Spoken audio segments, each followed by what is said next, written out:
Ladies and gentlemen, this is Internet Personality Vangelus, and thanks to HLJ, we're taking a look at the second Master Force character to hit CM's Corp's Gutto Kuru line. The man that isn't Optimus Prime, Ginrai. In terms of his sculpt and paintwork, GK Ginrai is on par with his predecessor Minerva. His sculpting is sharp, particularly on the armor, and the colors are vibrant and strong. And his midriff's kinda thin. Little things like the 2 yellow dots and the Autobot sigil top off the clean white plating quite happily. His head sculpt's simple and really anime, and works thanks to the clean tampagraphing of his facial features. Also, at this point, you must have noticed the giant mirroring chrome thing on his back. I'll go more in depth into this backpack later, but for now, I'll just mention that it's not only reflectively shiny, but also a gigantic fingerprint magnet. I haven't seen any chipping, but I'd treat it a bit carefully, especially given how protected it is in shipping. There's also a helmet, which is a bit simpler than Minerva's, but no less well made.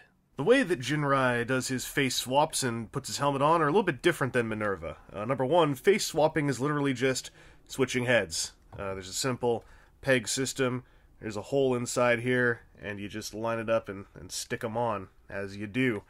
However, to get his helmet on, you know, this looks like it might fit on there, but due to his amazing J-boy coif, his hair, it doesn't fit on. So, he has a couple of heads, and every single head has a duplicate head where the hair is missing, basically.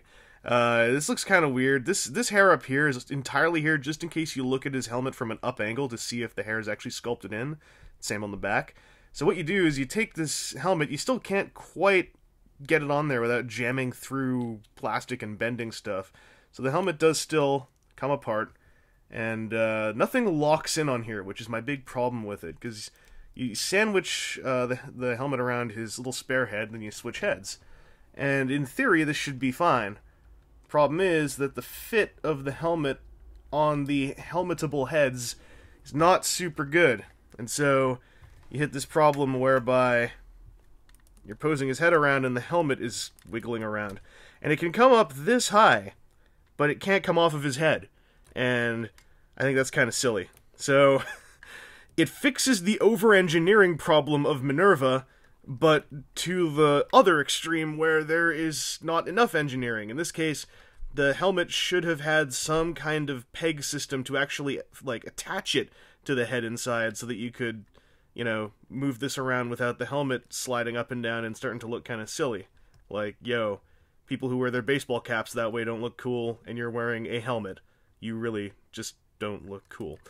So, it's not bad, but man, it's a trade-off. It's like it fixes one thing, but then unfixes another. And that's kind of the theme of this guy in comparison to Minerva. Numerically, Ginrai's got the same number of face options as Minerva.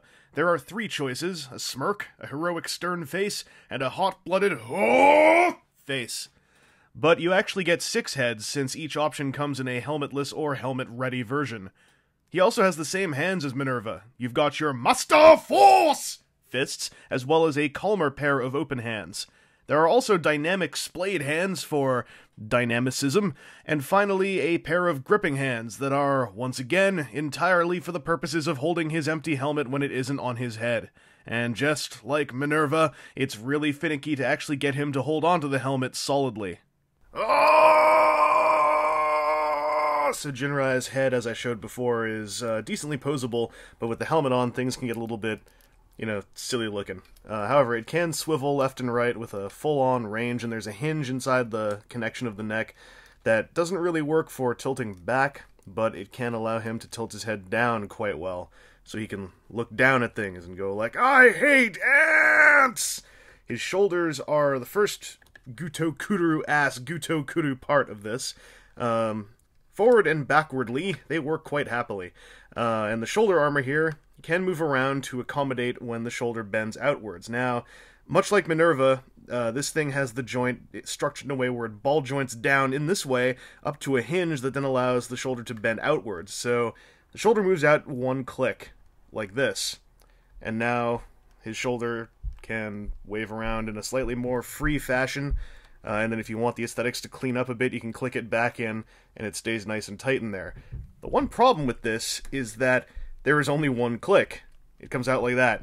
And this is as far out as his shoulder can go. If you try to go any farther, then you're actually kind of somewhat popping this out of the ball joint, which sort of works, actually. But even doing that, this is as far out as it can go. I've tried messing with this thing. I've already thickened the ball joint, as you can see. And the hinge here, you see how there's a greater range for it to bend down this way. I tried flipping it 180 degrees inside the shoulder, and I just wasn't able to get it to play ball. It's very specifically designed to work the way that it works.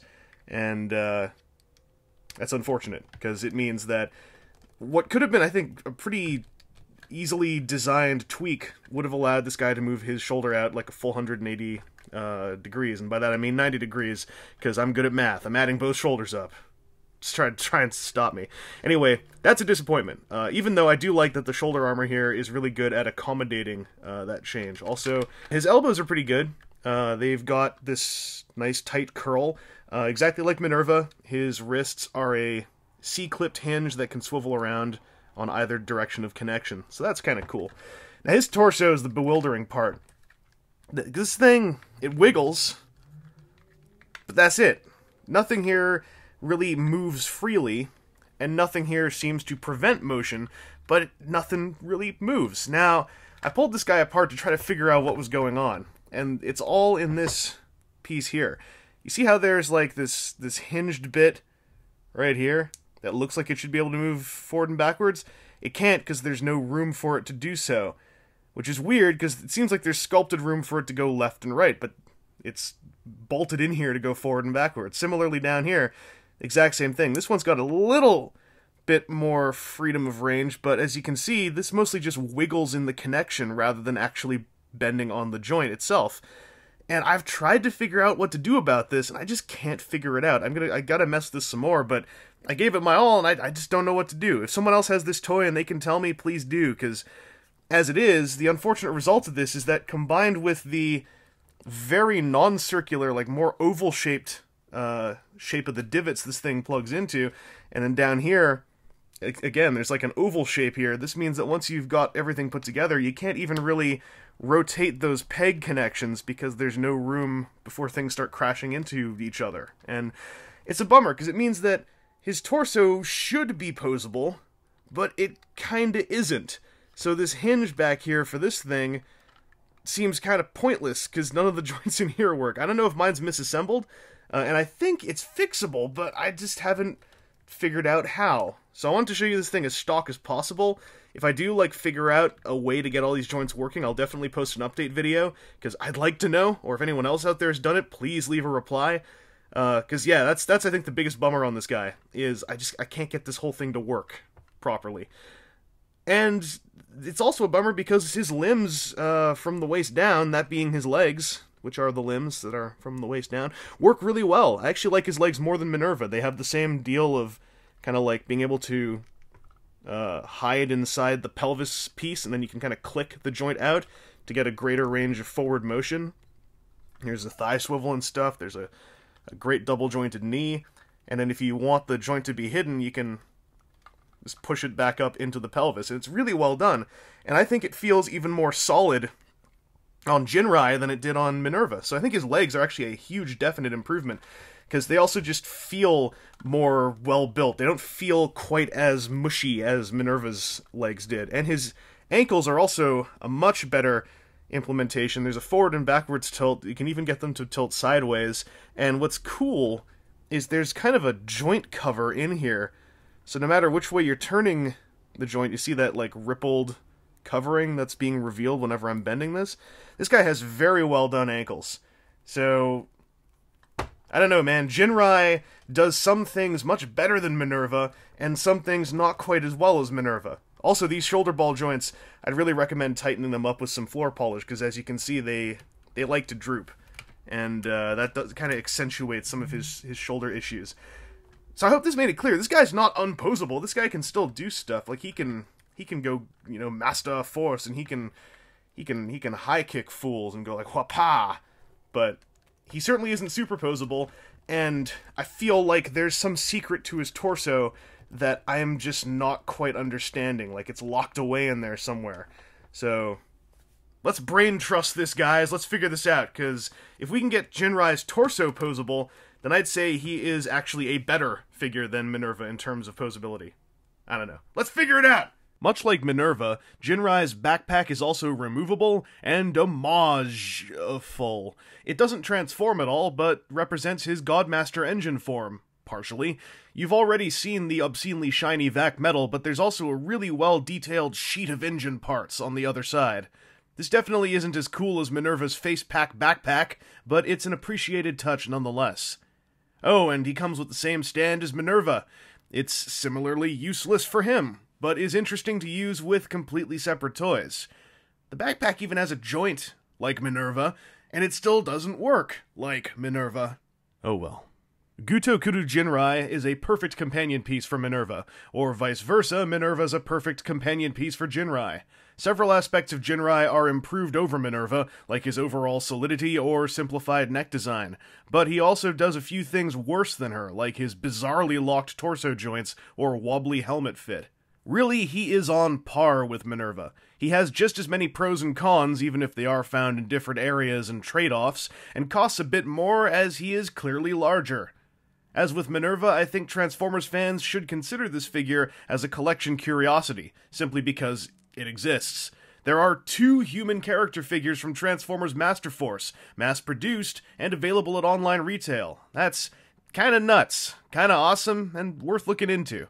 And just like Minerva, he's not a terrible figure, but certainly not top tier. It's amazing how many similes I've made to Minerva in this review, and it's a bit disappointing, as I'd hoped he'd just be an overall improvement rather than an on-par parallel. Anyway, this has been Internet Personality Vangelus, and I hope these last 2 reviews have helped you think about Gutto Kuru's Master Force offerings. Not to throw a monkey wrench into the thought process, but CM's Corp still has 1 or 2 other Transformers tricks up its sleeve. And hopefully, we can take a look at those too.